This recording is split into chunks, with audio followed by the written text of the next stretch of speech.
Good morning to all. Please subscribe the channel and press the bell icon for more video updates.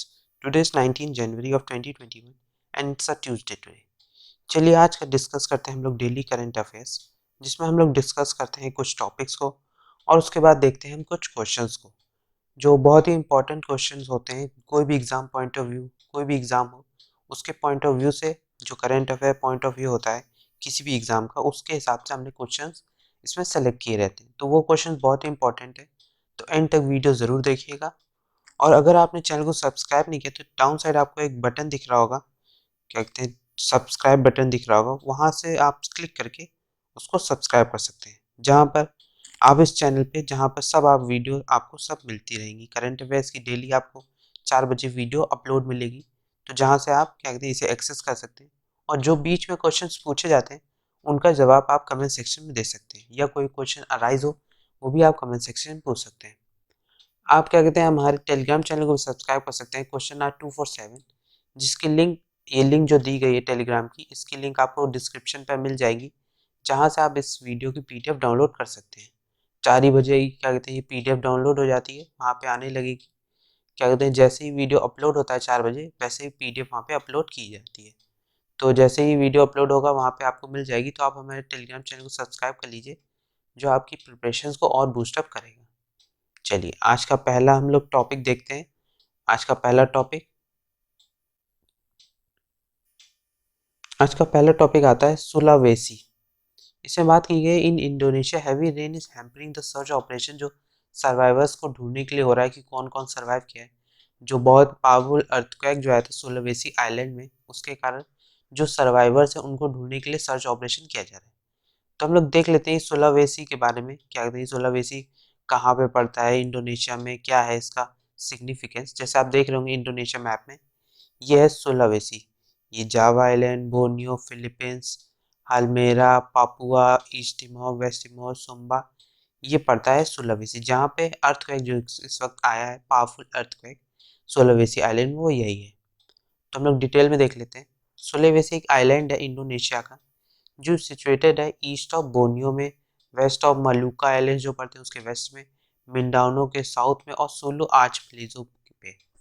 तो जो straight of Makassar है वो उसके western side में flow करता है। जो ये आप याद रखिएगा, स्ट्रेट ऑफ मकासर जो है वो उसके western side of the island के है। सुलावेसी आइलैंड के वेस्टर्न साइड पे स्ट्रेट ऑफ मकासर पड़ता है, और इसे अलग करता है इस आइलैंड को बोर्नियो से। विद इन इंडोनेशिया क्या कहते हैं, ये कई स्मॉलर, जैसे स्मॉलर देन सुमात्रा भी है ये, और लार्जर देन जावा आइलैंड की। ये सुमात्रा से भी छोटा आइलैंड है, और लेकिन जावा आइलैंड से बड़ा है। ये इसका इम्पोर्टेंट इन्फो ये आता है इसमें कि Indonesia sits on the Pacific ring of fire, where tectonic plate जहाँ पे कोलाइड करती है, और कंट्री की हिस्ट्री रही है कि वहाँ पे अर्थक्वेक सुनामीज आते रहते हैं। कहीं भी अगर तेजी से किसी भी देश में आने वाला होगा तो वहाँ पे इंडोनेशिया में एक बार ज़रूर आएगा, ये बहुत ज़्यादा चांसेस रहते हैं। तो इस टॉपिक का जो सोर्स था वो ऑल इंडिया रेडियो था। चलिए अगला टॉपिक देखते हैं। अगला टॉपिक आता है उस्ताद गुलाम मुस्तफ़ा खान, जो एक लेजेंडरी क्लासिकल म्यूजिशियन थे। Ustad Ghulam Mustafa Khan died at the age of 89, अभी उनकी डेथ हुई है परसों। तो उस्ताद गुलाम मुस्तफ़ा खान जो थे वो एक क्या कहते हैं इंडियन क्लासिकल म्यूजिशियन थे, हिंदुस्तानी क्लासिकल म्यूजिक ट्रेडिशन के, जो बिलोंग करते थे रामपुर सहासवन घराना से। उनको पद्मश्री भी 1991 में दिया गया था।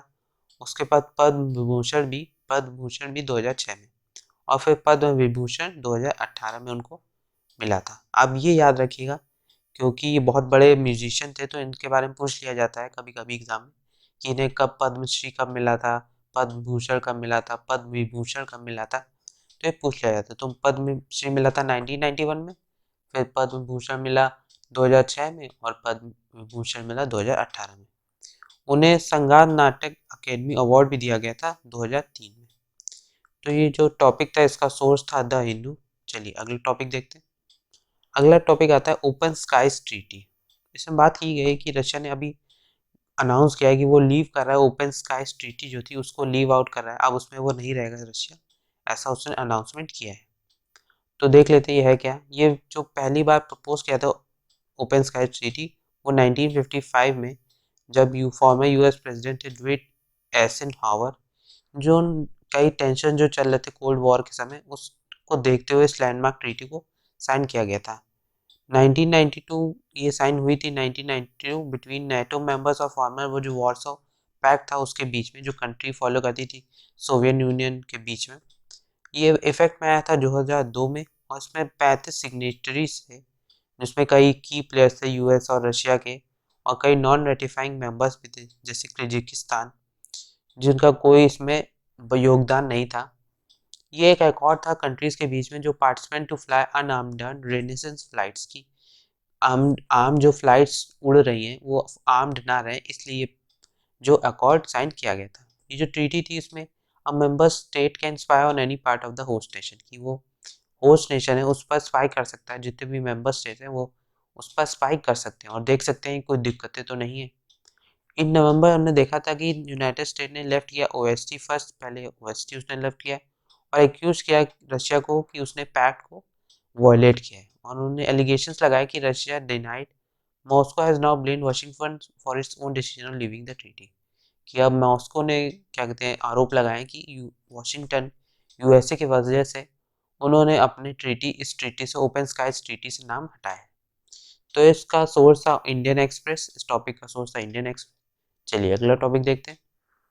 अगला टॉपिक आता है टेस्ला, जो US based electric car maker Tesla है, उसने इनॉग्रेट किया है फुली ओन्ड सब्सिडरी बेंगलुरु में। उसका पहला स्टेप है R&D यूनिट का, जो एक मैन्युफैक्चरिंग प्लांट होगा electric vehicles in the country, कि इंडिया में इलेक्ट्रिक व्हीकल्स और तेजी से आए, इसलिए ये टेस्ला का पहला प्लांट होगा जो मैन्युफैक्चरिंग प्लांट बनाया जा रहा है। तो डिटेल में देख लेते हैं। ये टेस्ला ने रजिस्टर किया 100% सब्सिडरी, क्या कहते हैं 100% सब्सिडरी दी जाएगी। टेस्ला इंडिया मोटर्स और एनर्जी प्राइवेट लिमिटेड ने मिलकर एक साथ काम करने की बात की है, और इन्होंने डिस्क्लोज किया मिनिस्ट्री ऑफ कॉर्पोरेट अफेयर्स के सामने उन्होंने अपना ये डिस्क्लोज किया है। ये एक प्राइवेट अनलिस्टेड कंपनी है जिसकी ऑथराइज कैपिटल 15 लाख रुपीज़ है, और उसका जो पेड अप कैपिटल है वो 1 lakh according to MCA filings है।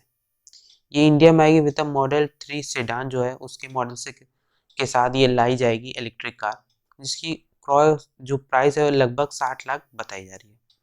जो व्हीकल होगी पूरी तरह से इलेक्ट्रिक होगी और वो उसमें पावर्ड होगी 60 kilowatt hour lithium ion battery pack उसमें चार्जेबल होगा, जिसकी रेंज होगी 500 किलोमीटर की, 500 किलोमीटर तक चलाई जा सकती है।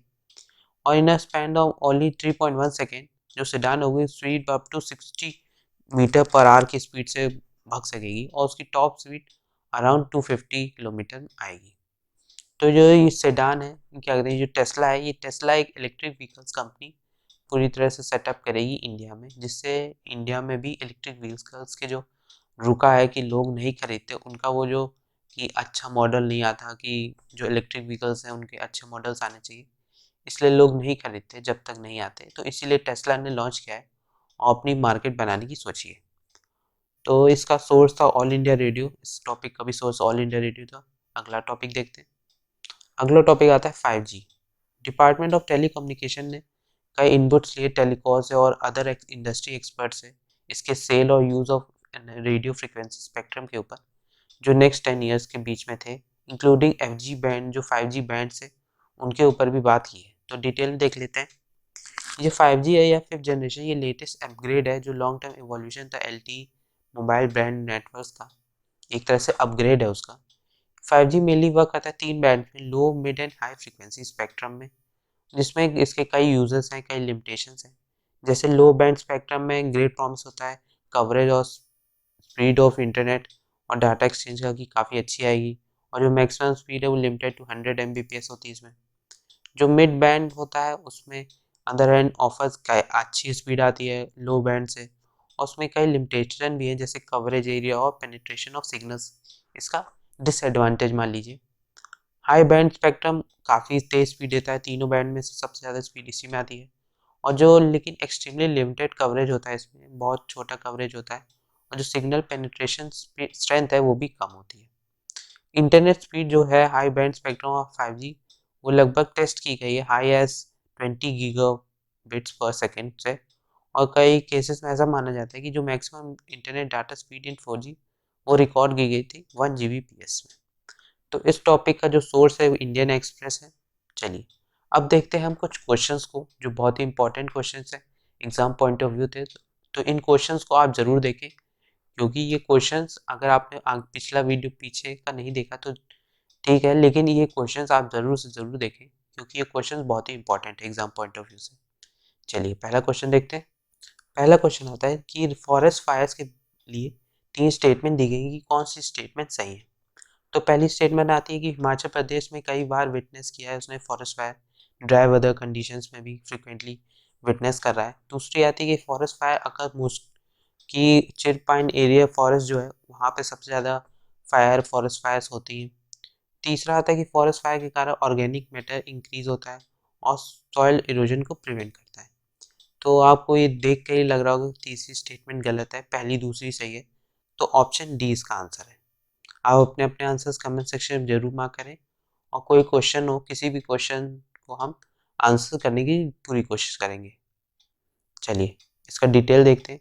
Although 2/3 of the total geographic area Himachal Pradesh का वो लीगली क्लासिफाइड है फॉरेस्ट एरिया के रूप में, जो permanently under snow, glacier, cold desert और अल्पाइन मेडोज, उसमें एक तरह से ट्री लाइन है। चेर पाइन और जो देवदार, ओक, केल, फेर एंड स्प्रूस हैं, कुछ कॉमन ट्रीज है जो वहाँ पे पाए जाते हैं। फॉरेस्ट फायर जो है वो डिस्ट्रॉय कर देता है ऑर्गेनिक मैटर सॉइल का, और एक्सपोज करता है टॉप लेयर टू इरोजन, की इरोजन वहाँ पे हो, इसलिए वो जो टॉप लेयर होती है उसको एक्सपोज कर दिया जाता है। जो फ्यूल्स हैं वो सच मैसिव फायर जो होते हैं उनके कारण जो ड्राई लीफ लिटर्स होते हैं फॉरेस्ट ग्राउंड में, वो एक तरह से रेडी फ्यूल के रूप में काम करते हैं। चलिए अगला क्वेश्चन देखते हैं। अगला क्वेश्चन आता है कि कौन क्या क्या चीज़ें कॉजेज हैं, क्या क्या कॉजेज हैं फॉरेस्ट फायर के। तो 3 कॉजेज दिए हैं, आपको बताना है कौन कौन से कॉजेज इनमें से हैं। पहला आता है लाइटिंग के कारण, दूसरा आता है रबिंग ऑफ ड्राई बैम्बूज को हम लोग रब करते हैं एक दूसरे के साथ, तो उसके कारण फॉरेस्ट फायर हो सकती है। तीसरा आता है ड्राई पाइन नीडल्स, या जो लीविंग फेलिंग है, लीव्स जो फॉल करते हैं, अगर वो इलेक्ट्रिक पोल फॉल करते हैं तो शॉक से भी, थोड़ा सा भी करंट लगने से जल जाए थोड़ा बहुत, तो उसके कारण भी आग लग सकती है। तो इसका आंसर आप कमेंट सेक्शन में मार्क कर दें। इसका ओरिजिनल आंसर है ऑप्शन डी 1 2 3। ये तीनों वजह से आग लग सकती है, फॉरेस्ट फायर्स लग सकती है। तो अगला क्वेश्चन आता है जनरल डाटा प्रोटेक्शन रेगुलेशन जो है वो एक लॉ है डाटा प्रोटेक्शन एंड प्राइवेसी में। तो आपको बताना है ये जीडीपीआर जो है जनरल डाटा प्रोटेक्शन रेगुलेशन, ये कहाँ का है, United states of America, China, European union या ऑस्ट्रेलिया। आप अपने अपने आंसर्स कमेंट सेक्शन में मार्क कर दें। आपने अपने अपने आंसर्स कमेंट सेक्शन में मार्क कर दिए तो इसका आंसर था ऑप्शन सी, यूरोपियन यूनियन का जो एक लॉ है जो डाटा प्रोटेक्शन एंड प्राइवेसी को देखता है। जैसे हमने देखा कि अभी व्हाट्सएप ने लीगली बाउंड किया था कि to not share data with Facebook in the European region, की वो फेसबुक में आप अपना डाटा शेयर ना करें यूरोपियन रीजन में जाते हैं। उन्होंने कॉन्ट्रवेंशन भी रखा था उसके provisions of the general data protection regulation के तहत, कि जीडीपीआर जो है रेगुलेशन है यूरोपियन यूनियन लॉ में जो डाटा प्रोटेक्शन एंड प्राइवेसी को देखता है यूरोपियन यूनियन और यूरोपियन इकोनॉमिक एरिया में। चलिए अगला क्वेश्चन देखते हैं। अगला क्वेश्चन आता है वैंगवर्ड बैंक और जो स्कैंडल शोल है, ये कहाँ पे न्यूज़ में देखे गए। ये दोनों बैंक जो हैं वो न्यूज़ में अभी बहुत ज़्यादा रिसेंटली थे, तो वो कहाँ पर है ये। तो इसका आंसर है ऑप्शन सी, साउथ चाइना सी। बहुत ज़्यादा न्यूज़ में था साउथ चाइना सी बीच में। तो ये आपको याद होगा कि वैनगार्ड बैंक और जो स्कार्बोल शोल है दोनों साउथ सी में पाए जाते हैं। चलिए अगला क्वेश्चन देखते हैं। अगला क्वेश्चन आता है रिसेंटली हमने देखा कि चाइना और नेपाल ने अनाउंस किया कि माउंट एवरेस्ट की हाइट जो है बढ़ गई, 86 सेंटीमीटर का इंक्रीज आया, ऐसा से बात की गई। तो इसमें पूछा गया है कि ये इसका कॉज क्या है कि इतना ज़्यादा इंक्रीज किस कारण से आया। तो ये 4 ऑप्शन दिखे हैं, आप अपने अपने आंसर्स कमेंट सेक्शन में जरूर मार्क कर दें। तो इसका आंसर आता है ऑप्शन बी, प्लेट टेक्टोनिक जो कोलिजन है उसके कारण, जो प्लेट टेक्टोनिक कोलिजन उसके कारण ये माउंट एवरेस्ट की हाइट बढ़ी है। डिटेल देखते हैं कि हमने देखा है कि माउंटेन्स जो हैं वो नेचुरली अर्थक्वेक्स के कारण उनकी हाइट नहीं बढ़ती है। इसमें जैसे आप देख रहे होंगे अर्थ जो माउंट एवरेस्ट है वो टेक्टोनिक कोलिजन्स के कारण मेनली ही उसकी हाइट बढ़ी है। जो इंक्रीज आया है 80 सेंटीमीटर का वो उसी कारण से आया है। After moving at relatively high speed, की जो इंडिया की जो प्लेट्स होती है वो माइग्रेशन जो होता है इंडियन प्लेट्स का वो स्लो डाउन होता है और पॉसिबली कोलिजन होता है यूरेशियन प्लेट के साथ, जिसके कारण जो वहाँ पे माउंटेन्स रहते हैं, उनकी हाइट बढ़ जाती है। बिफोर द कोलिजन जैसे आप देख सकते हैं कि जो इनर प्लेट एज है वो यूरेशियन प्लेट से है, ये यूरेशियन प्लेट हो गई, ये इंडियन प्लेट हो गई, ये oceanic sediment, Tethys ocean, scrap sediment और ये सबडक्टिंग क्रस्ट है। तो जैसे आप देख रहे होंगे, फिर continental rock beyond the ocean crust, जैसे हिमालय आप देख रहे होंगे। तो इस तरह से एक अपवर्ड बढ़ जाता है जब इस तरह की कंडीशन आता है, कोलिजन होता है टेक्टोनिक प्लेट्स का, तो उसके बाद वो लोग एक साथ मिलते हैं और जो माउंटेन्स होते हैं उनकी हाइट थोड़ी बहुत बढ़ जाती है। लेकिन अर्थक्वेक के कारण कि ज़रूरी नहीं कि अर्थक्वेक आया तो वहाँ पे माउंटेन्स की हाइट बढ़ेगी। चलिए, आज के लिए इतना ही। Thank you very much. अगर आपने चैनल को सब्सक्राइब नहीं किया तो चैनल को सब्सक्राइब कर दें। अगर आपको इस वीडियो की पीडीएफ चाहिए तो आप हमारे टेलीग्राम चैनल को सब्सक्राइब कर लीजिए। टेलीग्राम चैनल की लिंक आपको डिस्क्रिप्शन पर दी गई है, जहाँ से आप इसे सब्सक्राइब कर सकते हैं। Thank you very much.